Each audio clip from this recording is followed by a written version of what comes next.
آج ہم یہاں پہ راجہ خالد اشرف محروم جو پاکستان پیپلز پارٹی کے بانیوں میں سے ایک تھے، ان کی برسی کے سلسلے میں یہاں جمع ہوئے ہیں،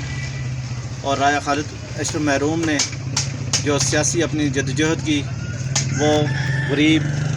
متوسط اور ان لوگوں کے لیے اپنی زندگی صرف کی جن کا کوئی پرسن حال نہیں تھا، اور انہوں نے اپنی زندگی پاکستان پیپلز پارٹی اور یہاں کے ان متوسط کارکنوں کے لیے وقف کی، اور یہ اسی پہ انہوں نے اپنی ان کی زندگی بھی اسی پہ ان کا اینڈ ہوا۔ ہم اس موقع پہ راجہ خالد اشرف محروم کی ان سیاسی خدمات کو، ان سماجی خدمات کو خراج عقیدت پیش کرتے ہوئے دعا کرتے ہیں کہ اللہ پاک راجہ خالد اشرف محروم کو جنت میں اعلیٰ مقام دے، اور ہمیں ان کا جو ویژن تھا، ان کی جو سوچ تھی، ان کا جو سوچ و فکر تھی، اس کو اپناتے ہوئے پاکستان پیپلز پارٹی کے لیے اپنا جو نظریہ بھٹو ہے اس پہ چلنے کی اللہ توفیق دے۔ اسی پہ میں اتفاق کرتا ہوں۔ کیونکہ شیر پوش کارکنوں، غریب پرور، دوستوں اور برادری کے ایک بڑے آدمی تھے، اور وہ ہمیشہ حق سچ کی بات کرتے تھے، اور اسی لیے خالد اشرف محروم کی آل پارٹیز، تمام جتنے بھی پارٹیوں کے سیاسی کارکن ہیں، وہ اسی لیے ان کی عزت کرتے ہیں کہ وہ میرٹ پہ، انصاف پہ، غریب کے ساتھ رہتے تھے، اور پاکستان پیپلز پارٹی کا سرمایہ تھے اور بانیوں میں سے بانی تھے۔ کہ ان کی ایک بہت بڑی جدوجہد ہے، اور ان کا جو ویژن تھا آج بھی زندہ ہے۔ ان کے الفاظ ایک دفعہ کشمیر بلاک رنگا میں کیوگ میں تھے، افغانستان نے امریکہ نے افغانستان پہ حملہ کر دیا، تو اس وقت ان کے یہ الفاظ تھے کہ اگر اللہ ہے تو افغانستان کے مجاہدین فتح یاب ہوں گے۔ یقیناً ایک بڑے شخص کے جو الفاظ ہوتے ہیں وہ بڑے ہی ہوتے ہیں، اور خالد اشرف محروم انتہائی سینئر اور بڑی شخصیت ہے، اور ان کے الفاظ جو ہیں وہ آج قوم کے لیے ایک مشرہ بنے ہوئے ہیں۔ ایک باب جنہوں نے اپنی سیاست کا آغاز جدید سائنٹیفک نظریاتی بنیادوں پہ طلباء، محنت کش مزدور، کسان، راج اور نظریہ بھٹو کے نظریہ سوشلزم کے وارث ہونے کی حیثیت سے اپنی جدوجہد کا آغاز کیا، اور اس دھرتی کے اندر جب غاصبوں کا، سامراجوں کا طوطی بولتا تھا، اس وقت بالخصوص حلقہ غربی باغ اور بالعموم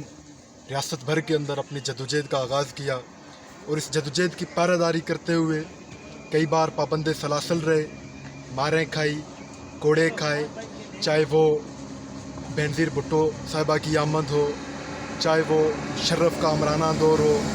چاہے وہ شہید محترمہ بینظیر بھٹو کی شہادت کے واقعات ہوں، ان کے اور ان کے خاندان کے اوپر بغاوت کے مقدمات لگے، تو راجہ خالد اشرف مرحوم ایک طویل ترین جدوجہد کا نام، جنہیں 30-35 سیکنڈ کے اندر بند کرنا سمندر کو کوزے میں بند کرنے کے مترادف ہے۔ تو اللہ پاک ان کے غریق رحمت کرے، ان کے درجات بلند کرے، ان کے نظریات، ان کی سوچ، ان کو افکار کو زندہ اور جاری و ساری رکھنے کی بھرپور کوشش کرتے رہیں گے۔ خالد اشرف محروم غربی باغ کی ایک جاندار آواز تھے، غریبوں کی آواز تھے، مظلوموں کی آواز تھے۔ آج جو ان کی برسی بنائی جا رہی ہے، تمام وہ غریب لوگ شرکت کر رہے ہیں جو انہیں خراج عقیدت پیش کریں گے، اور ان کے لیے خصوصی دعا کر رہے ہیں ان کے لیے کہ اللہ تبارک و تعالیٰ ان کو جنت الفردوس میں اعلیٰ و ارفع مقام عطا فرمائے۔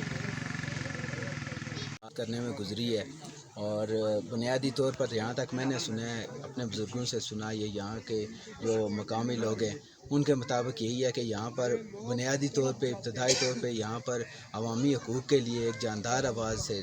راجہ خالد اشرف مرحوم، اور اللہ ان کی مغفرت کرے۔ آج سب لوگ ان کی دعائیں مغفرت کے لیے جمع ہیں۔ میری اس وقت کی مشکلات سے بخوبی آگاہ تھے، تو میں اپنے پیر خانے میں چلا گیا، دربار عالیہ گڑھ شریف، اور میں وہاں ایک طویل عرصے تک وہاں قیام پذیر تھا۔ تو وہاں سے میں تقریباً بڑے طویل عرصے کے بعد اچانک راول پنڈی آیا۔ راول پنڈی میری خاندان کے کچھ لوگ وہاں پہ رہ رہے تھے، اور ان کے پاس اتفاق سے میری فیملی کے تمام افراد گئے ہوئے تھے، باشمول میری والدہ صاحبہ۔ تو وہاں میں چونکہ ایک ذہنی طور پہ تھوڑا متاثر ہوا تھا، تو وہاں پہ مجھے کسی نے توجہ نہیں دی، اور میں بہت دل برداشتہ ہو کر اور بہت ہی غمگین ہو کر وہاں سے والدہ صاحبہ سے مل کر واپس نکل آیا، اور مجھے اس بات کا بڑا افسوس ہوا کہ وہاں پہ مجھے کسی نے خاطر خواہ طریقے سے جو ہے اٹینڈ نہیں کیا۔ میں وہاں سے نکل کر یہ راول پنڈی کرال چوک کا واقعہ ہے، اس کے نزدیک یہ جو ایئرپورٹ کی طرف روڈ جاتی ہے. وہاں سے جب میں باہر آ رہا تھا اتفاق سے تو میری سامنے سے میں یہ سوچ رہا تھا, مجھے پتہ چلا کہ میرے بھائی بھی یہاں پہ ہیں تو وہ ملے تو نہیں, لیکن میں بڑا آنسو بہاتے ہوئے آ رہا تھا. سامنے سے خالد اشرف صاحب وہاں سے جب سامنے آئے تو میں نے ان کو دیکھا تو مجھے غصہ تھا, چونکہ میں ان کے ساتھ اظہار کر لیتا تو میں اتنے غصے میں تھا کہ میں آج ان سے لڑائی کروں گا. اور میرے پاس سچی بات ہے کہ اس وقت 1 روپیہ بھی نہیں تھا. میں کسی کے لفٹ لے کر مطلب راولپنڈی تک آیا تھا, اور میں جب ان کے ساتھ ایسے ان کے ساتھ مطلب مخاطب ہونے والا تھا بہت غصے میں, جو ہی ان کی مجھ پہ نظر پڑی,